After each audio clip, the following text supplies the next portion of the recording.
Good evening. I'm Teresa Skubik, and this is Forum Daily for Tuesday, April 1st. It's official. The consumer carbon tax is over starting today. That means drivers are going to see a drop of 20.3 cents a liter on the maximum price of gas and a 24.6-cent drop in diesel with the HST included. The ultra-divisive fuel charge, first imposed in 2019, met its fate last month when Mark Carney signed a directive for it to be removed on April 1st. While making an announcement this morning, Mr. Carney spoke on the relief families will now have with the removal of the consumer carbon tax, saying, quote, "It's only the start." On my first day as Prime Minister, I ended the consumer carbon tax. Today, that change takes effect. And that,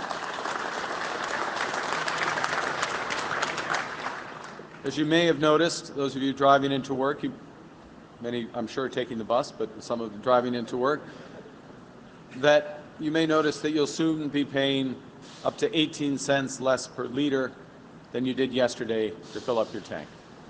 Savings almost reaching $200 per year on gas for your car on average. It also means you'll pay on average about $300 less a year on your home heating bill. Removing the consumer carbon tax will save Manitoba families around $800 per year in upfront costs. And that's immediate relief, but it's only the start. Conservative leader Pierre Poilievre was in St. John's, Newfoundland this morning and took a minute to address the elephant in the room, the famous carbon tax. And then we have the carbon tax, the famous carbon tax. You know, up until about 2 months ago, the Liberals said that if we didn't have a carbon tax, the whole planet would be lit aflame. They said that you needed to pay more as a single mom to drive your kids to school, while Mark Carney flies around on private jets burning fuel like it's going out of style.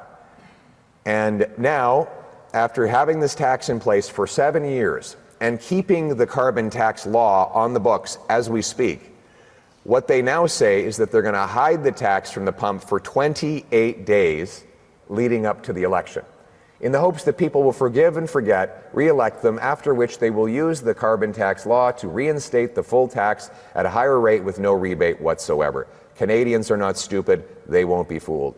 Furthermore, Mr. Carney says he wants a bigger industrial carbon tax on steel, aluminum, potash,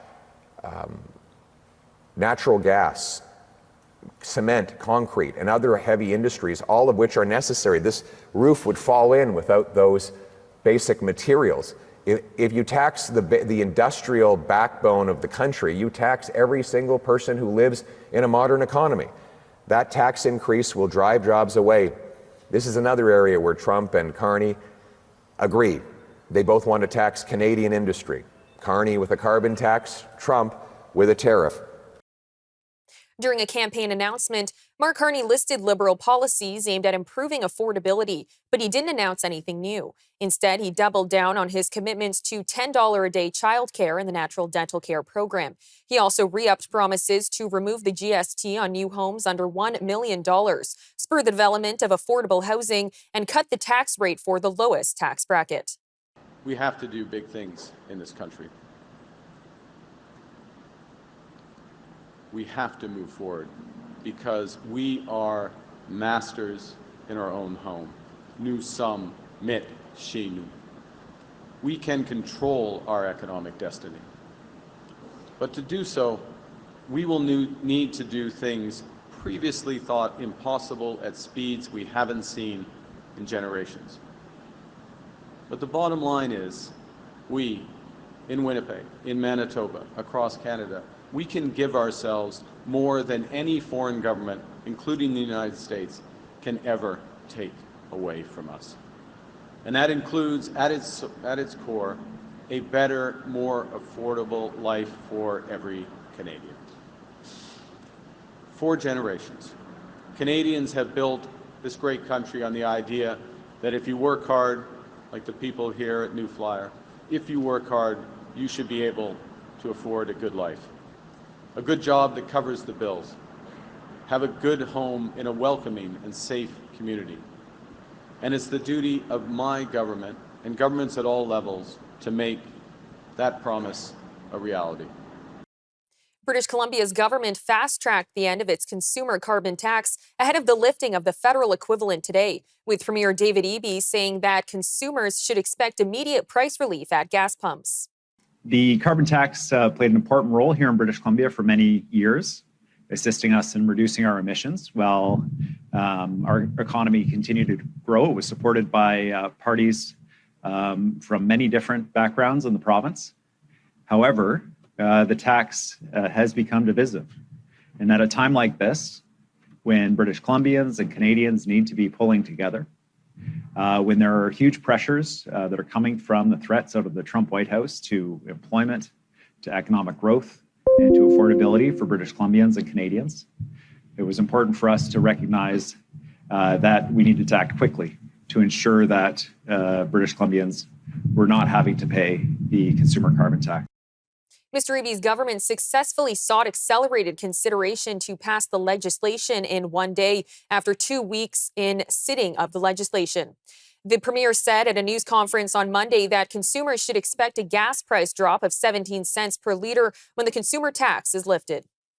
We anticipate that British Columbians will be seeing savings of 17 cents at the pump.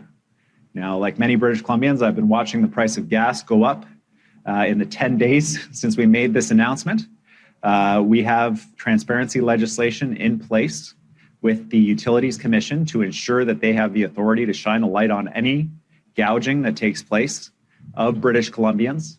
So just a little heads up to the oil and gas companies, now is not the moment. British Columbians need to see that tax reduction show up at the pump when they fill up. Mark Carney's time standing by a Toronto area candidate was short-lived. Liberal MP Paul Chang, who was running for re-election in the federal riding he'd held since 2021, has dropped out of the race. He announced late last night that he's stepping aside to limit distractions for his party regarding comments he made to a Chinese-language newspaper 3 months ago that everyone at the news conference could claim a bounty on Conservative candidate Joe Tay if they turned him in. Mr. Tay is one of 6 activists targeted for arrest by Hong Kong police. Mark McKenzie is out as the Conservative candidate in the Ontario riding for Windsor-Tecumseh Lakeshore. A CTV report unearthed a 2022 podcast during which Mr. McKenzie expressed support for public hangings and jokingly suggested then Prime Minister Justin Trudeau should receive the death penalty. A Conservative Party spokesperson said that the comments were clearly unacceptable. After promising worldwide tariffs for 2 years since the start of his election campaign, Donald Trump will make it official on Wednesday. The White House issued an advisory announcing that Mr. Trump will reveal his tariff policy at 4 p.m. ET tomorrow. And as many countries are anxiously waiting for Mr. Trump and what he calls Liberation Day, Premier Doug Ford is warning Ontarians to fasten their seatbelts ahead of what he calls Termination Day. Liberal leader Mark Carney says that Canada will impose countermeasures if the U.S. goes ahead with another wave of tariffs tomorrow. We, of course, will be looking with interest what is announced tomorrow. As I also mentioned to the President and was very clear, we will respond to additional measures. So we will put in place retaliatory measures if there are additional measures put against Canada tomorrow. Let me say in general, and then I'll give you a couple of quick examples. We are going to be very deliberate in terms of the measures we take to fight for Canada, fight against these unjustified measures by the U.S. administration, but also to protect, to have that minimal impact in Canada. Now, I'm going to use a specific example. Paul and I were discussing earlier today this great company, which produces a number of buses for the United States using, in many cases, U.S. components, and so the need for so-called remission orders around those so that New Flyer is remains competitive and all subsidiary remains competitive. That's smart. That's smart from the Canadian perspective, and that's the kind of approach this government is taking. The second thing to say, though, is with respect to the auto sector. Given the current structure of U.S. auto tariffs, we have held back until we see the next measures from the U.S. tomorrow. We have held back. But we will not disadvantage Canadian producers and Canadian workers relative to American workers. So there are measures that we can take that at a minimum level the playing field with the United States. And again, it depends on the broader measures they take tomorrow, if indeed they do, against Canada.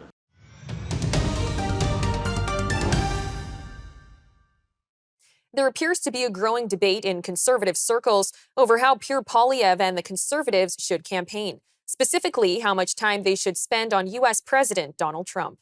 Our correspondent Wyatt Sharp has more on that debate. Yeah, there's certainly an interesting divide kind of taking shape right now with respect to how Pierre Poilievre should address the question of Donald Trump. Of course, a lot of people, especially liberals and progressives in Canada, have a tendency to kind of compare Pierre Poilievre to Donald Trump. And that's worked for a little while because certainly a lot of the rhetoric and the character oftentimes can seem similar. But ideologically and policy-wise right now, it's becoming clearer and clearer that the two are actually two very distinct politicians. Pierre Poilievre has been trying to, hit back at Donald Trump, saying that Canada will never be the 51st state, hitting back at his tariffs, even pledging some of his own retaliatory tariffs if he does get elected as prime minister on April the 28th. And part of this divide is how much should the federal conservative leader spend? How much time should he spend talking about Donald Trump? And it begs the question, are voters tired about hearing about people like Donald Trump, or are they genuinely concerned and want to hear more? David Coletto, who's the CEO of Abacus Data, says that Pierre Poilievre should venture away from talking about Donald Trump and really be kind of the candidate in this election who is willing to talk about and champion other policy issues like, the cost of living or perhaps energy, certainly something that the Conservatives have championed in previous elections as well. And contrary to that, you have Corey Teneycke from Rubicon Strategy, who was really the architect of Doug Ford's successful re-election campaign, most recently, of course, just in February, who says he thinks Pierre Poilievre should spend almost as much time as Mark Carney talking about Donald Trump. And Teneycke is saying that he believes that largely due to the fact that Poilievre has kind of an ability to hit back in a message of Canada first, in the same way Donald Trump oftentimes over the course of the presidential election would pursue the America first rhetoric. Teneycke believes that that message resonated with the American people. And so, a Canada first message might be able to resonate with Canadians. But I would just conclude with the fact that maybe some of kind of the debate around this issue is, given how kind of apathetic Canadians feel right now towards Donald Trump, the kind of question of whether or not Pierre Poilievre should embrace some of the rhetoric that we saw from Donald Trump over the course of his election campaign certainly seems like an obvious one to me and to many political observers, in the sense of Canadians, I would imagine, are trying to steer as far away from Trump as possible right now, and Poilievre likely will want to do the same as he edges closer to Election Day.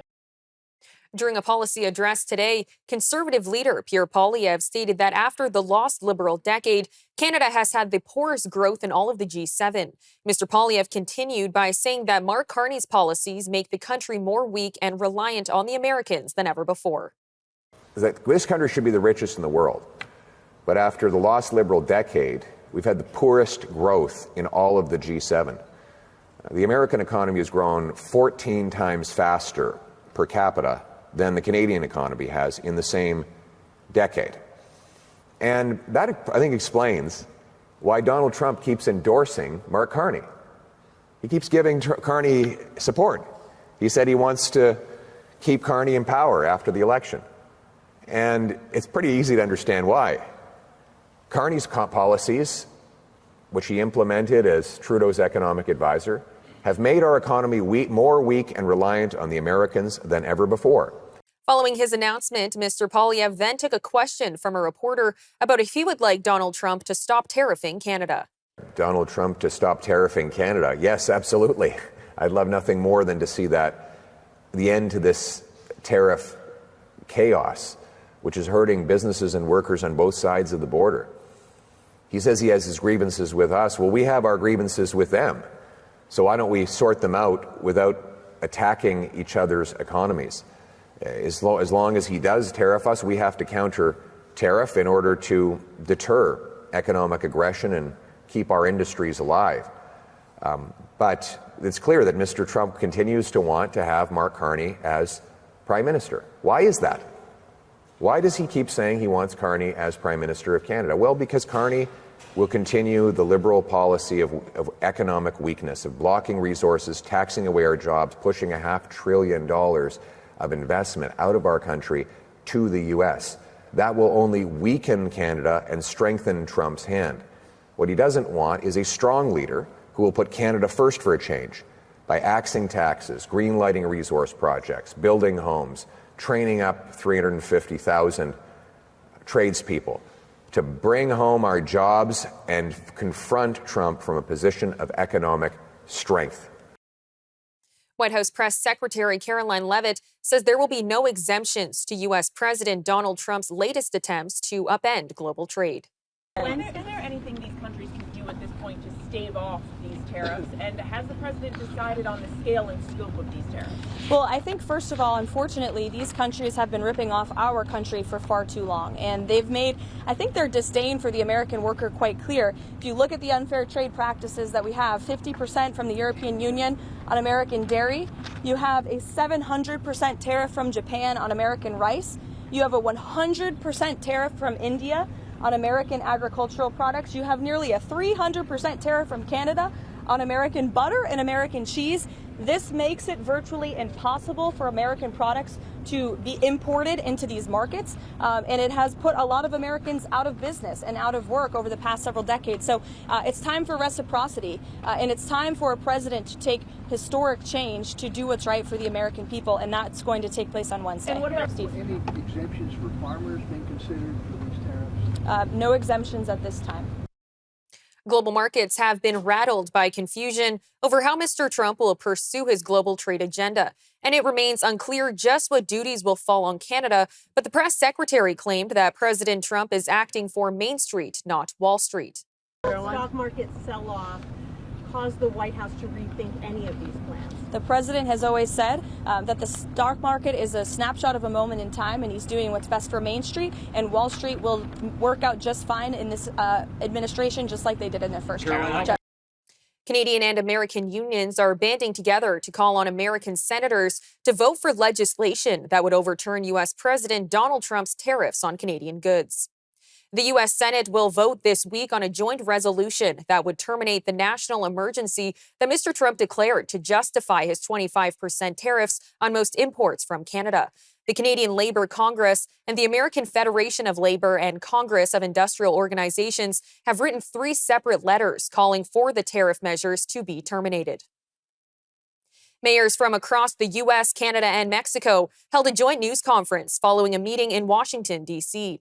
The mayors stood as a collective voice to call for an end to the trade war brought on by the tariffs imposed by the Trump administration. This summit, we've shared how our economies, good jobs, and the cost of living in each of our communities all depend on the trade relationship across North America. And we conclude with one simple message.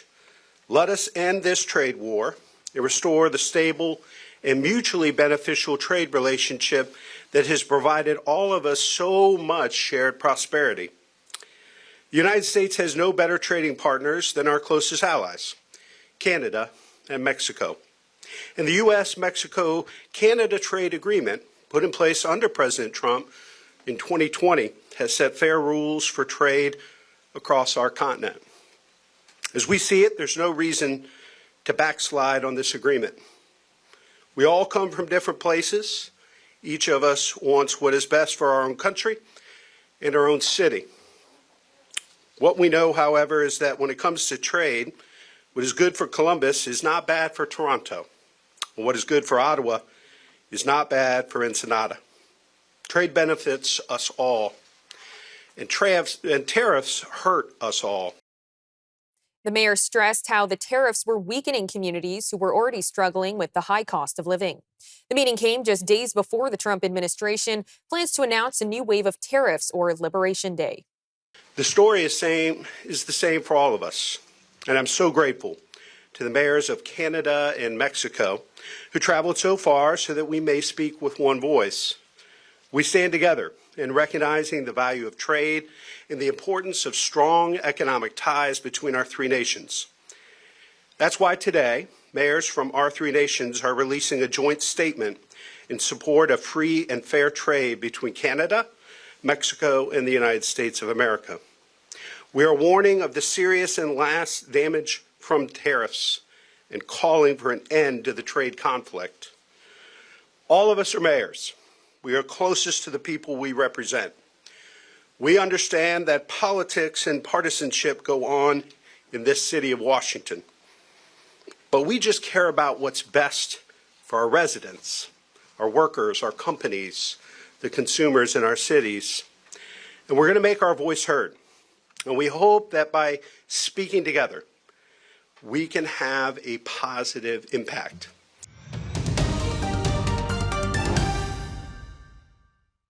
U.S. President Donald Trump did not rule out the possibility of seeking a third term in the White House, saying in an exclusive interview with NBC News that there were methods for doing so and clarifying that he was not joking.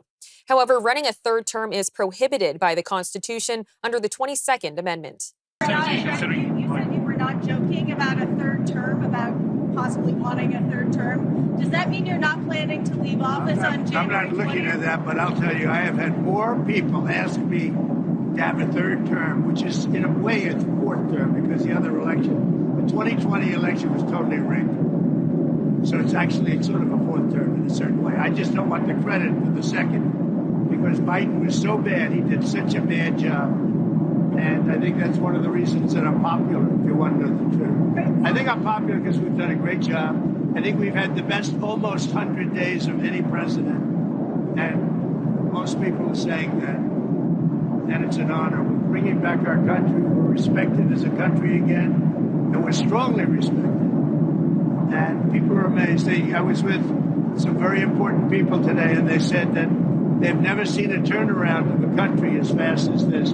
Even look at our border. We have nobody coming in. And you can come into our country, but you have to come in legally. But we have nobody coming in to our country. It's almost shut down. They've never seen anything like this. At an appropriate precedent limits a president to 2 terms. Is it your understanding that they have to I make... don't even want to talk about it. I'm just telling you, I have had more people say, please run again. They said, we have a long way to go before we even think about that. But I've had a lot of people. Yeah, go ahead. Did you have something? Yeah, I just wanted to ask, do you think that's an appropriate precedent to set, even if it wasn't you in this position, to see a president serve a third term?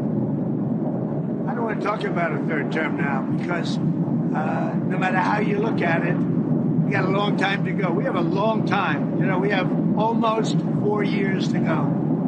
And that's a long time. But despite that, so many people are saying, you've got to run again. They love the job we do. Most importantly, they love the job we do. Amending the Constitution to abolish the 2-term limit would be exceedingly difficult, requiring either a 2/3 vote of Congress or 2/3 of the states agreeing to call a constitutional convention to propose changes. Either route would then require ratification from 3/4 of the states. Trump's White House press secretary addressed those questions the following morning. Would the president use to potentially run for a third term? As he said, there are methods there. Look, you guys continue to ask the president this question about a third term, and then he answers honestly and candidly with a smile, and then everybody here melts down about his answer. The president talked about this last night on the plane. He said, it's not really something we're thinking about. He has 4 years. There's a lot of work to do. We've done a lot in these nearly first 100 days, and the American people love what this president is doing, particularly when it comes to efforts to secure the border. We're now joined by Andrew Donaldson from OrdinaryTimes.com to discuss the legitimacy behind Trump running for a third term. Andrew, thanks for joining me today. Great to be with you again. Now, what does the 22nd Amendment say, and why was it put into place? Well, very simply, you can only be elected president twice.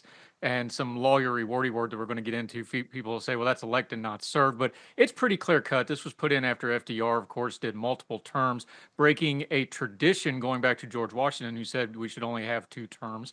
It wasn't in law. Now it is. Now it is a constitutional amendment. And as you detailed, it would be incredibly hard, pretty much impossible to do it. And if you started today, it would take years and years to change the Constitution. So legally and constitutionally, there is no argument here. It's pretty cut and dry between the 22nd and 12th Amendment. What is and isn't allowed to be president, you're allowed to elected twice, and that's it. And the rest of this is a lot of talking around the edges of it. Now, some of the methods that Trump has talked about in order to serve a third term is if J.D. Vance runs and Trump is his running mate, then they swap if he wins. Would that violate the 22nd Amendment, or is that a loophole that they could pull off? Yeah, this is a parlor game that folks that like to really get into the nitty gritty of these things talk about. You could probably find some constitutional scholars that will say that, but that's probably mostly because they either A, really like the person they're advocating it for, or B, really, really want the media hit. It's almost universally understood that no, you can't really do that. For one thing, the 12th Amendment actually very explicitly details that if you're going to be vice president, you have to be qualified to be president. So there would be that little thing. And then there's the human factor. J.D. Vance is super ambitious himself.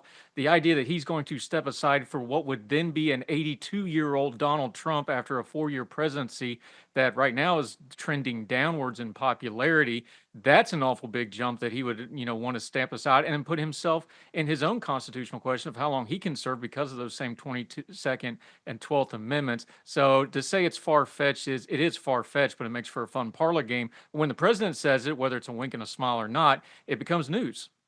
And are there other methods that Trump could use to run for a third party? He said that he has a few other options that he hasn't mentioned yet, but off the top of your head, are there any loopholes that he might also be hiding?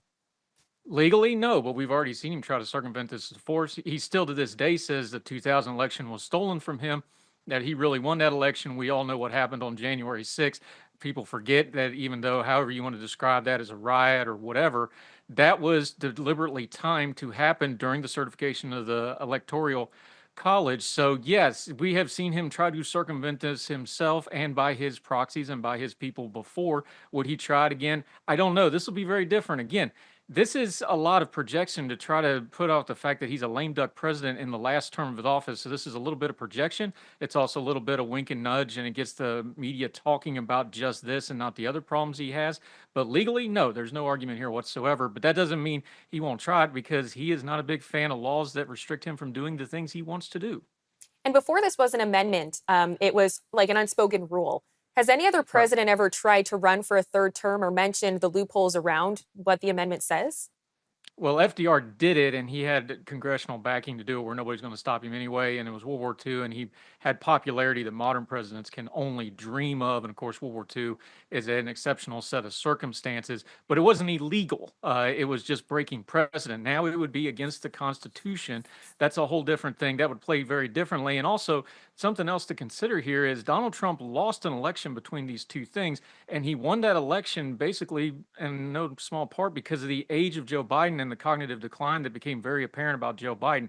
Again, he will be 82 years old when he comes up for another term if he was going to try to push that. There's a lot of things between now and then. We're going to have a midterm election in the Congress.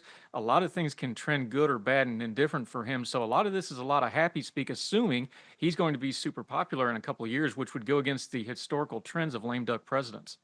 Well, you're saying what a lot of people are saying, that this is pretty far-fetched. And even if Trump did try to go ahead with it, the likelihood of it working is pretty slim. So why is Trump mentioning this? Or when reporters ask him, he's kind of playing along with it. Well, everybody's getting what they want from it. As a reporter asks, and then they get the story, and we all sit here and talk about it for 10 minutes on a national newscast. That's part of it. Internally, there's a lot of internal politics for this, too, because you got to keep the boss happy. Like we were just said, this is a lame duck presidency. So if you're hinting that you're not going to give up power, that also keeps you projecting the power you have. It kind of says, hey, I'm not done yet. But politically, things are not going well for this Trump administration. Only 3 months in, and everything is trending wrong. He's underwater on almost every major issue in policy polling except for immigration. And he has a lot of stuff in the news like, deporting the wrong people that's going to start chipping away at that. He has a major congressional fight coming up that looks very, very iffy. There's some special elections happening today that folks are going to be paying attention to. And that midterm congressional election could take the House away from him, and that would lose the trifecta of government. Things are not going well. So how do you keep the boss happy? You play this up. His staff's probably feeding him this. He's probably feeding it himself. Talk about it. He gets to play the wink, wink, nudge, nudge of, am I serious? Yes, I'm serious. No, I'm serious with the press. This feeds into his comfort zone, and he doesn't have to talk about things like the economy and world affairs and other things that aren't going well for him. Well, once the news broke, the Democrats had mentioned that if Trump is going to pull off running for a third term, then Obama can also run for a third term. Was the amendment put in place to avoid these kinds of things from happening? Expressly for these kind of things. And to his credit, Barack Obama has had a very traditional and frankly rather quiet post-election term, he has mostly stayed out of politics. He shows up on election years. He does his bit for the party, but he hasn't really been super front and center like some past presidents have been. And that's kind of a surprise considering the popularity of Barack Obama. So the spirit of the law, if you want to call it that, he's a perfect example of it. He kind of did it. He's buddy with George H.W. Bush and the other former presidents when they go to official functions or state funerals or inaugurations or things like that. He's been cordial to Trump in the few times they've had to interact at things like the inauguration or state funerals. He's probably a good example of what you should be doing with this. And it throws into stark contrast what his follow-up president, President Trump, that followed him, what he's doing and how much it would just glare against not only tradition, but also the constitutional law as it is written. Well, given that other countries like Canada don't have term limits, the question is now being asked, should the U.S. have presidential term limits? Well, we do. You can only get elected twice. Of course, parliamentary system's a lot different where you rise up through the party and the party has a lot more control. And since we have a different system, it's very different here. But the 22nd Amendment combined with the 12th Amendment is pretty expressly clear. And the fact that Trump has to start out with some really crazy parlor game, wordy word lawyer theory just to bring it up and give it any kind of credibility at all shows how far outside of the actual written law, the letter of the law, the spirit of the law, and the political traditions of America it is just to even bring it up, let alone try to actually do it. Andrew, thank you so much for the time today. Anytime, Teresa. Happy to be with you.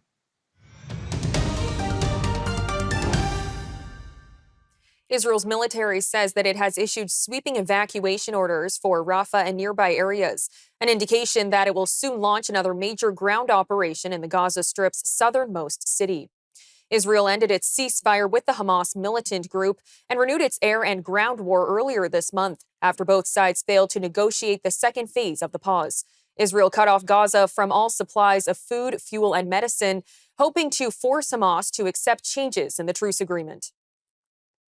A Kremlin official says that Russia sees the latest efforts to end the Ukraine war as a drawn-out process with no consensus on how to end the war.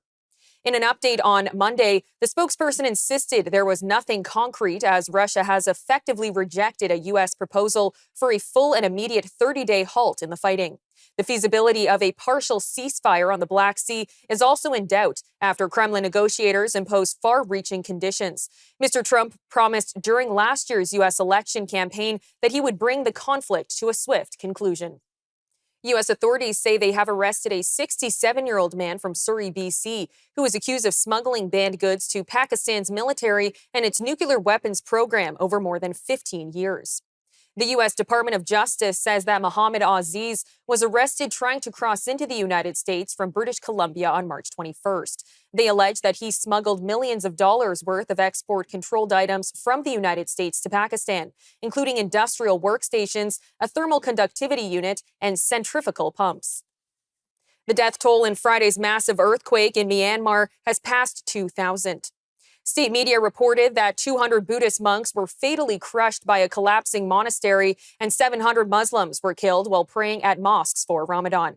Myanmar was already one of the world's most challenging places for humanitarian organizations to operate because of the civil war that displaced millions of people. Well, it is officially April Fool's Day. One policy that isn't a joke is the escalator tax on alcohol, which automatically increases each year. One organization rallying support for ending the tax is the Canadian Taxpayers Federation. And their national director, Franco Terrazzano, joined us for more. The federal government's alcohol escalator tax is fundamentally undemocratic. Okay, so the Trudeau government brought it in 2017, and it automatically increases excise taxes, federal excise taxes on beer, wine, and spirits every year on April 1 without a vote in Parliament. So April 1, the joke is on taxpayers again, where the federal government is hiking alcohol taxes, making it more expensive for Canadians to enjoy a cold one with their buddies, a glass of Pinot with their better half, or some good Canadian whiskey. Right? So this year's tax hike alone will cost Canadians about $40 million. But since 2017, this undemocratic alcohol escalator tax has cost Canadians more than $900 million. And look, this is fundamentally undemocratic. If those politicians think that you are not paying enough tax, then they should at least have the spine to vote on the tax increase in Parliament. but that's not happening, right? They're taking more money from Canadians every year without even voting on the tax increase in Parliament. And look, Canadians are already paying an arm and a leg for our alcohol, right? If you look at the total tax burden, well, taxes make up half the price of beer and wine, and taxes make up about 2/3 of the price of spirits. We also asked Franco for his response to the argument that the escalator tax is necessary to recover alcohol-related healthcare costs. Well, for starters, I mean, Canadians are already paying about 2/3 of the price for like Canadian whiskey in taxes, right? Half the price you pay for a beer is tax. So Canadians are already overtaxed. And look, this is just a cash grab. If these tax hikes weren't a cash grab, then why isn't the government offsetting it with tax cuts elsewhere? That's not happening, and it proves that this alcohol tax escalator is a tax grab. And look, another point is that if politicians wanted to make that case, then they should make that case, but they're not. They're not even debating it in the House of Commons. That's fundamentally undemocratic, and it really proves that the alcohol escalator tax is really just a cash grab to take more money from Canadians who are already tapped out. But another thing to consider here is the context, the tariff war. Okay, we've already heard Canadian craft brewers describe the tariffs as Armageddon. So our government should not be making life more expensive for Canadians and should not be making life tougher for Canadian breweries, distilleries, wineries, and restaurants. But that's exactly what the government is doing with this alcohol tax hike, especially during this trade war. President Donald Trump invited Kid Rock into the Oval Office on Monday and signed an executive order that he says will help curb ticket scalping and bring common sense changes to the way live events are priced. So it's an honor to have you back. A friend of mine, Kid Rock, sometimes referred to as Bob. I know him as Bob, but he's been a good friend for a long time, many years, and he's been after something that is for the good of a lot of people, including, in particular, the public, and having to do with ticket sales and scalping and all of the gouging that you have been reading about. That's gotten worse and worse with time. And I didn't know too much about it, but I checked it out, and it is a big problem. And I thought, I think you've been trying to get this done for 20 years or something. He said Trump got it done in 2 weeks. But we came up with a very serious EO, and I'm going to sign it now. Yeah, anybody who's, it doesn't matter your politics. First off, thank you, Mr. President, because this has happened at lightning speed. I know you put, I want to make sure Alina Habba gets her credit too, because I know she worked very hard on this, but thank you for making this happen so quick. Anyone who's bought a concert ticket in the last decade, maybe 20 years, no matter what your politics are, knows that it's a conundrum. You buy a ticket for $100, by the time you check out, it's $170. You don't know what you can charge for, but more importantly, these bots. You know, they come in to get all the good tickets to your favorite shows you want to go to, and then they're relisted immediately for sometimes a 400% or 500% markup. And the artists don't see any of that money. And, you know, ultimately, I think this is a great first step.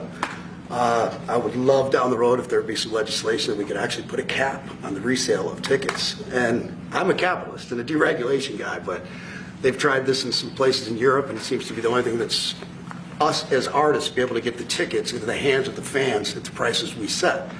I'll be the first one to say, and I know the president doesn't like when I say this, but I'm a little overpaid right now. It's kind of ridiculous. I would rather be, you know, a hero to working class people and have them be able to come attend my shows and give them a fair ticket price. I can't control that right now, so hopefully this is a step to really be able to make that happen. I know a lot of artists and a lot of fans who love concerts and music are going to be very appreciative. Designed to stop price gouging by middlemen, the order directs Attorney General Pam Bondi and Treasury Secretary Scott Bessent to ensure that scalpers offering tickets at higher prices than their face value comply with the All Internal Revenue Service rules. NASA astronauts Butch Wilmore and Sunny Williams say that they hold themselves partially responsible for what went wrong on their space sprint turned marathon. The pair spoke out after recently coming home from more than 9 months on the International Space Station after a botched test flight on Boeing's Starliner spacecraft. Yes, because we're going to rectify all the issues that we encountered. Yeah. We're going to fix them. We're going to make it work. Boeing's completely committed. NASA is completely committed, And with that, I'd get on in a heartbeat. Yeah, I would agree. The spacecraft is really capable. There were a couple things that need to be fixed, like Butch mentioned, and folks are actively working on that. But it is a great spacecraft, and it has a lot of capability that other spacecraft don't have. And to see that thing successful and to be part of that program is an honor. There were some issues, of course, that happened with Starliner. There were some issues, of course, that happened that prevented us from returning on Starliner. And I'll start with me. There were questions that I, as the commander of the spacecraft, that I should have asked, and I did not. At the time, I didn't know I needed to. And maybe you could call that hindsight, but I'll start and point the finger and I'll blame me. I could have asked some questions, and the answers to those questions could have turned the tide. So blame, that's a term, I don't like that term, but certainly there's responsibility throughout all the programs, and certainly you can start with me. Responsibility with Boeing, yes. Responsibility with NASA, yes. All the way up and down the chain. We all are responsible. We all own this. They admit to being taken aback by all the interest and insist that they were only doing their jobs, putting the mission ahead of themselves and even their families. Both astronauts say they would strap into Starliner again and will be meeting with Boeing leadership on Wednesday to provide a rundown on the flight and its problems. Restaurant chain Hooters of America filed for bankruptcy in Texas on Monday, seeking to address its $376 million debt by selling all of its company-owned restaurants to a franchise group backed by the company's founders. Hooters has struggled in recent years due to inflation, the high cost of labor and food, and declining spending by cash-strapped American consumers. The company directly owns 151 locations, with another 154 restaurants operated by franchisees, primarily in the United States. Hooters did not disclose the purchase price of the transaction, which must be approved by a U.S. bankruptcy judge before it becomes final. I'm Teresa Skubik, and that'll do it for your look at national and international news for today. For more news on demand, you can always visit our website at forumdailynews.ca. Good night, Canada.